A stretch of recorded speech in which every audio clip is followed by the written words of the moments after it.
Hello, investors. It's Don Vandenbord, Senior Portfolio Manager with Revere Asset Management. Today is Friday, January 5th, 5:23 p.m. Eastern Time, coming to you from St. Augustine Beach, Florida, with tonight's Revere Market Insight video. State of the market, we're in an uptrend since the O'Neill follow-through days on November 1st and 2nd, undergoing some short-term weakness. You can see the trend gauge over here. We downgraded leaders from bullish to neutral this week, as well as the 21-day moving average, as we're mixed on the indexes versus the 21-day moving average. The S&P did hold the 21 today after battling with it several times and closing slightly below it yesterday, but finished the week above it. NASDAQ 100, small caps and mid caps failed to get back above.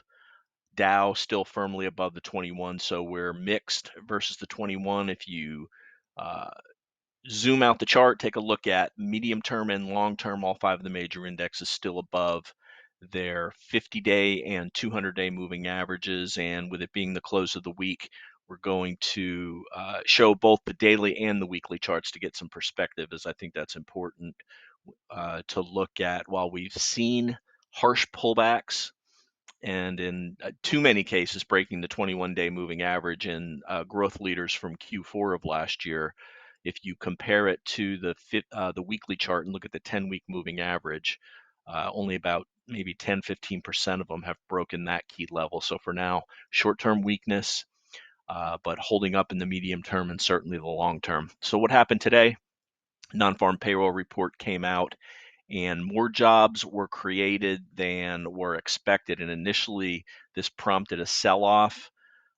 Some economists looking under the hood at this said, well, wait a minute, this wasn't as strong a report. Remember, good news is bad news because the market is banking on the Fed cutting interest rates this year, so the initial reaction was down on this good news. There was also some bad news in there that average hourly earnings were greater than expected, which is inflationary, so that was another reason for the initial move down. But by the time we got near the open, we were just about flat on the S&P and the NASDAQ, rallied in the morning, and then that late morning, early afternoon selling kicked in again, but somewhat of a recovery in the afternoon, not a total debacle, let's say, in the afternoon, mostly finishing green across the board, leading stocks mixed.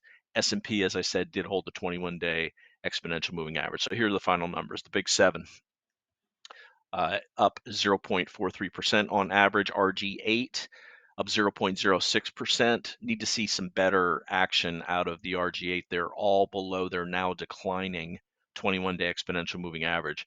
S&P 500 up 0.2. Broad or equal weighted S&P up 0.3. NASDAQ up 0.1%. Same with the equal weighted NASDAQ. Dow up 0.1. Mid caps up 0.36. Russell 2000 weak, down 0.34%. Global 60/40 slightly negative. In-house GROTECTION clawed back some gains, up 0.25%. Made a few portfolio changes. We'll talk about that, and then we'll talk about those stocks that broke the 21. Which ones are holding up the best or trying to reclaim their 21? They say that the strength is revealed in the pullback, and this pullback is certainly a case for that. So let's go to the S&P 500, and we also want to bring up, as I said, the weekly charts here. So you can see the weekly change for whatever ticker we're going through over here, and here's the daily chart. So for example, pulling back but holding the 21-day moving average, the S&P 500 still well above its 10-week moving average, which is the red line over here. So 2 days of battling right around this 21-day. The moving average is flat now. Sometimes that acts as a net, as if you're playing badminton or volleyball or tennis, but flat moving average doesn't normally provide the support that an uptrending moving average does when you come down and bounce off of it. But in with the year end turning over was just the winners from last year were just sold to lock in the gains and defer the taxes from 2020, April 2024 to April 2025. It's really that simple. That's the rotation that we've seen. Let's go to the NASDAQ 100, weaker than the S&P. 21-day moving average has rolled over, and we've made lower lows for the last 4 days since we first broke below the 8-day exponential moving average, and we added to our inverse NASDAQ 100 position today, which is kind of a hedge against the tech portion of the S&P 500 long that we still have in place, substantially in place. Let's go to the Dow, strongest of the indexes. Only down 0.6% on the week. This is just a red blip after 1, 2, 3, 4, 5, 6, 7, 8, 9 up weeks. Hasn't even touched the 21-day this week. Definitely from a moving average standpoint, you can see the last week and a half, it's been the leader. Mid caps failing again at the 21-day moving average. The 21 has rolled over. We got back above it early. Things were looking strong early, but then that late morning, early afternoon fade again, closing below the 21, down 2.4% on the week, and small caps battled with the 21 again, which has rolled over and closed with a lower low versus the last 3 days, down 3.72% on the week. Let's go back very quickly and look at the weekly changes on the S&P, down 1.52%, NASDAQ 100 down 3.12%. Let's quickly go to the VIX. VIX volatile today, up, then down, but closed at the lows. That's positive for the indexes. We want to see it get back below this 21-day moving average. It's still hanging below that 15 level, which is good if you're a bull. How about the dollar? Zero USDR. Dollar was volatile today also. So, this volatility caused by the NFP report, it seemed like people couldn't make up their minds as far as what was going on. Initially down, then up early, then a big drop in the dollar, then a strong rally, and then this little cup formation into the close. Certainly more volatility than normally seen in the dollar. Let's go to gold. Just the opposite formation that you'll see for GLD, which is expected, but closing at the lows after being strong on the initial dollar sell-off, but still above the 21-day moving average. Gold stocks flat on the day. Let's go to Bitcoin. That big move down early in the week, reclaimed some of it the last 2 days. Actually, the big move down was on Wednesday, reclaiming some of it, holding the 21-day moving average. Now, bonds also volatile today. Let's take a look at the 5-minute on these. Initially gapping down, price down. That means yield up, but big reversal in the price, then another reversal, and then an inverse cup. That's the broad bond index. Let's look at the TNX, the 10-year, just the opposite, basically a big cup and handle. TLT, the long bond, inverse cup and handle, breaking below the 21-day. So that means that the yield's going to be above the 21-day after it acted as resistance. So higher yields today, not really what we want to see. That's our inter-asset correlation. Let's go to the tail of the tape and then some charts, and we'll wrap up the week. You can pause this. These red arrows here are not good news. Again, that indicates the short-term weakness that we're seeing as we're coming off of overbought on the stochastics for the RG8, the S&P 500. NASI RSI has hooked over from, turned over from overbought, dollar strong, yields up. There's the NFP numbers. The chance of a March rate cut dropped a bit on this report. Day count, 4 down with a 1-day consolidation, that being today. No further price progress to the downside.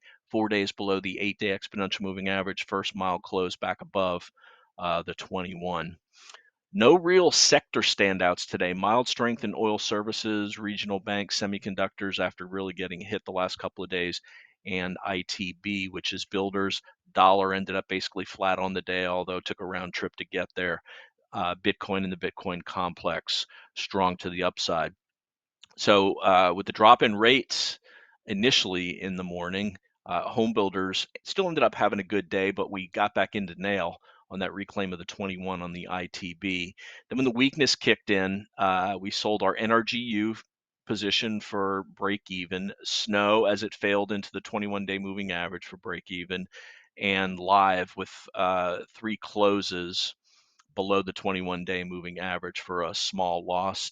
And then we added to our QID with the NASDAQ 100 continuing to trend below the 21-day moving average, reducing our beta back to about even with the equivalent risk of the S&P 500 in the bottom line on the day.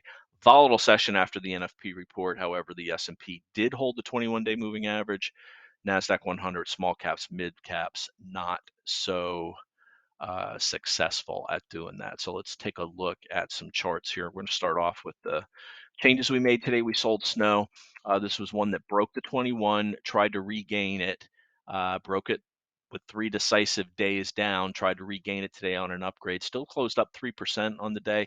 Volume just about average. We would expect it better, and then hitting the declining 21 and the 8. The last piece was a break-even trade on snow. LYV. Love the story. Don't love the price action this week. 3 closes below the 21-day moving average, so that went goodbye as well. NRGU, some strength early in the week, but not the last couple of days. Big negative reversal yesterday. Closed right on the 21. We got out of this for break even. Nail, we'll look at ITB as this is the driver for that, regaining the 21. Really strong this morning.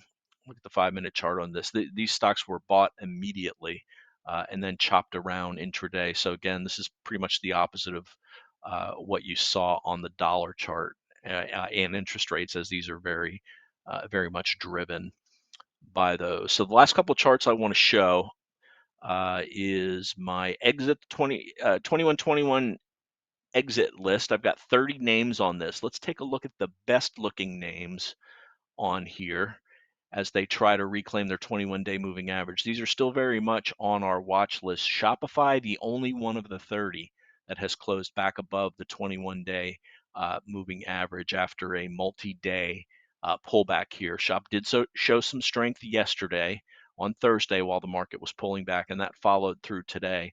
Volume could be a little bit better, but we're trying to isolate relative strength in this pullback, and especially relative strength in any of these names that led during the November and December uptrend. Datadog also got spanked, but some relative strength over the last 2 days, still below the declining 21. Wing was a leader, broke below the 21, 3 closes below. VRT still battling at the 21.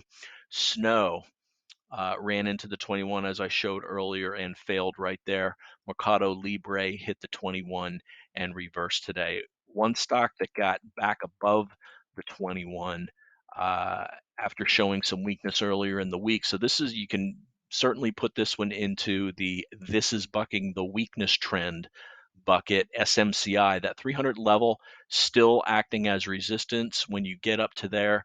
But it, as I said, has reclaimed the 21-day moving average. And again, what we're trying to do is isolate strength in this pullback. Speaking of isolating strength, or in this case, weakness, some of these names are now, look at Upstart, how strong it was, now 19% below its 21-day moving average, just cutting through like a hot knife through butter. But again, go to the 10-week over here, and it's not broken at all. This is, one of the William O'Neill mostly traded off of weekly charts. This is one hell of a pullback and not something that I would sit through, pulling back from 50 to 33. But again, when you have a big uptrend on the weekly chart, you can give a lot of that back, and your risk is always to the 10-week moving average. And in this case, pulling back from 50 to 33, not something I can do, but takes a strong stomach for somebody to put up with that. Another one that's down now 16% and has rolled over and broken not only the 21 but the 50-day also is SYM. And Duolingo hanging right on the 50-day moving average, 10% below the 21-day moving average, but has closed below the 10-week. So I really do not like the way this stock trades. It has very wide. It's not overly liquid, although it shows 750,000. It trades with a big spread, and we've had issues trading this, so that's an avoid for us because of the size that we trade in. That's going to wrap it. As always, like to hear from you. The email is don@revereasset.com. The phone's 855-REAL-WEALTH. That's 855-732-5932. If you're interested in becoming a client, contact my partner, Dan Stewart. That's dan@revereasset.com. We'll be sending out a client year-end video sometime over the next few days. Remember, it's not how much you make in the market, it's how much of that you can keep. And with this short-term weakness, we've pulled back our exposure along with the market, basically telling us to. We always follow. It doesn't matter what our opinion is. We follow what the market's telling us. And with that, I'll wrap up the video for the week ending January 5th. This is Don Vandenbord with Revere Asset Management, telling it like it is. Thanks for listening and have a great day.